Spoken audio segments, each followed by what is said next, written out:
እስከ ነፍሳችሁ ድረስ የወደዳችሁት ሆኖም በዙሪያው ያለ ነገር ሁሉ ሊለያያችሁ የቆረጠ የመሰላችሁ ጊዜ ነበረ። ይህ እግዚአብሔር እንዴት የማይቻል የሚመስለውን ግንኙነት ወደ ሕያው የእርሱ ኃይል ምስክርነት እንደሚለውጥ የሚያሳይ ታሪክ ነው። ሰላም ውዴቱ ቤተከታታዮች፣ ሰላም በያላችሁበት የዓለም ዳርቻ ብዝት ይበልላችሁ። ላይክ እና ሰብስክራይብ በማድረግ ታሪኩን አብራችሁኝ አዳምጡ። ሜሪያ የምትባል ልጅ ነበረች። ሁል ጊዜ ፍቅር ቀላል እንደሆነ ታምን ነበር። ነገር ግን ዳንኤልን ስታገኘው ሁሉም ነገር ተለወጠ። ሁለቱ ሙሉ በሙሉ በተለያዩ ዓለማት ይኖሩ ነበር።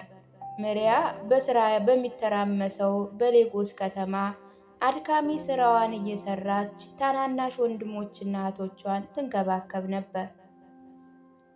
ዳንኤል በሺዎች የሚቆጠሩ ማይሎች ርቃ በምትገኘው በሜክሲኮ ዋካ ውስጥ ጸጥታ በሰፈነባት የገጠር አካባቢ ይኖር ነበር። በዚያም በዕድሜ የገፉ ወላጆች አነስተኛ የቤተሰብ እርሻ እንዳስተዳድር ይረዳ ነበር። ሁሉም ግን ነፍሶቻቸው ተገናኙ።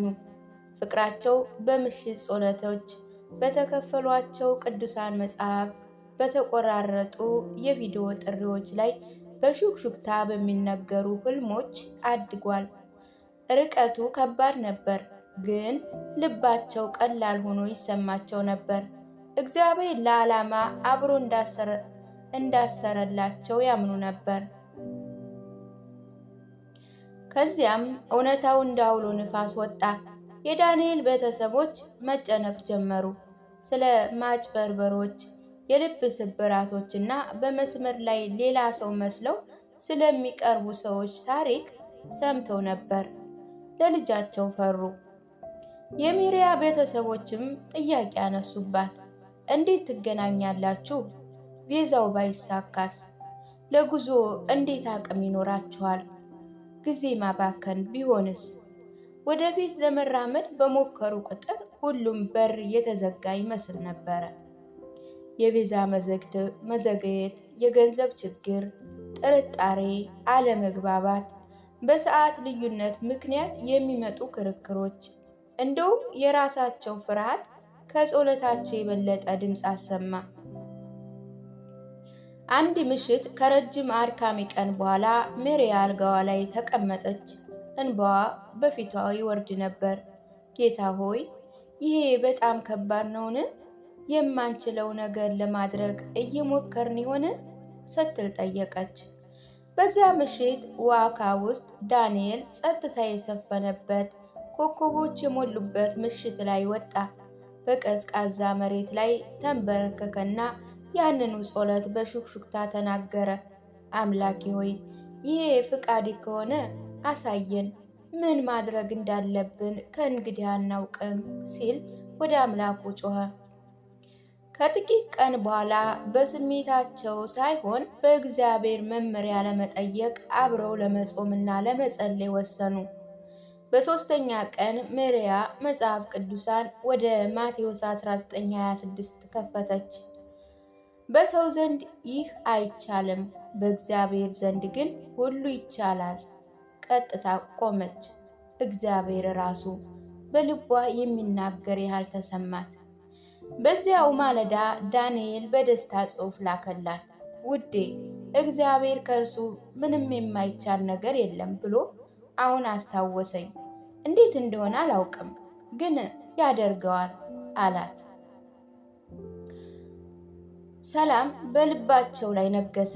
ችግሮች ስለጠፉ ሳይሆን አንድ ላይ ያመጣቸውን አምላክ የመጀመሪያውን እንደሚጨርስ ስላመኑ ነበረ። ከዚያ እግዚአብሔር መንቀሳቀስ ጀመረ። የዳንኤል ቤተሰቦች የማርያን ጽናት፣ ትህትናዋን፣ ፍቅሯን ሲመለከቱ ቀስ ብለው ለዘብ አሉ። ጥያቄዎችን መጠየቅ ጀመሩ። በፍርሃት ሳይሆን በጉጉት ነበር። የሜሪያ መምህር በቅርቡ ቪዛ ካገኘ ሰው ጋር አገናኛትና ሙሉውን ሂደት እንድትጓዝ መራት። እህቷም ባልጠበቀችው ሁኔታ በገንዘብ ስጦታ አበረከተችላት።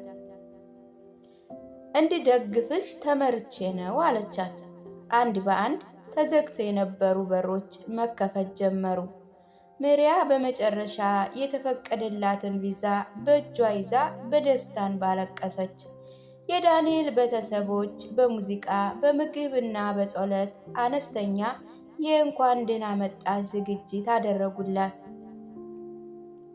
ማሪያ ከአውሮፕላን ማረፊያ ወጥታ በደስታ እየተንቀጠቀጠች ያለውን ዳንኤልን ስትመለከት ይህ ዕድል የአጋጣሚ ነገር ወይም የሰው ጥረት አለመሆኑን ሁለቱም አወቁ። የማይቻለውን የሚችል አምላክ ነበር ይህን ያደረገላቸው። ለመጀመሪያ ጊዜ ሲተቃቀፉ ማሪያ በሹክሹክታ እግዚአብሔር የሰራውን ተመልከት አለች። ዳንኤልም መለሰ፣ የሌለበትን መንገድ አደረገ። ታሪካቸው ለነሱ ብቻ ሳይሆን ለጓደኞች፣ ለቤተሰቦችና ለተጠራጠሩ ሁሉ ምስክር ሆነ። እግዚአብሔር የፍቅር ታሪክ ሲጽፍ የማይቻለው እንኳ ይቻላል። በሕይወት ውስጥ የሆነ ነገር የማይቻል መስሎ ከታየን ግንኙነት፣ ቪዛም ሆነ ህልሞችም ሆኑ የወደፊት ሕይወት ይህንን ያስታውሱ። ለሰው የማይቻል ነገር ለእግዚአብሔር ይቻላል። እርሱ ያየናል፣ እርሱ ይሰማናል እና እርሱ ማየት ባይችሉ እንኳ ከትዕይንቱ በስተጀርባ እየሰራ ነው። ይህ ታሪክ ከተመቻችሁ ላይክ እና ሰብስክራይብ በማድረግ አበረታቱኝ። አብራችሁኝ ስለቆያችሁ እጅግ አድርጌ አመሰግናለሁ። በሌላ ቪዲዮ እስከምንገናኝ ሁላችሁም በያላችሁበት የዓለም ዳርቻ ሰላማችሁ ይብዛ።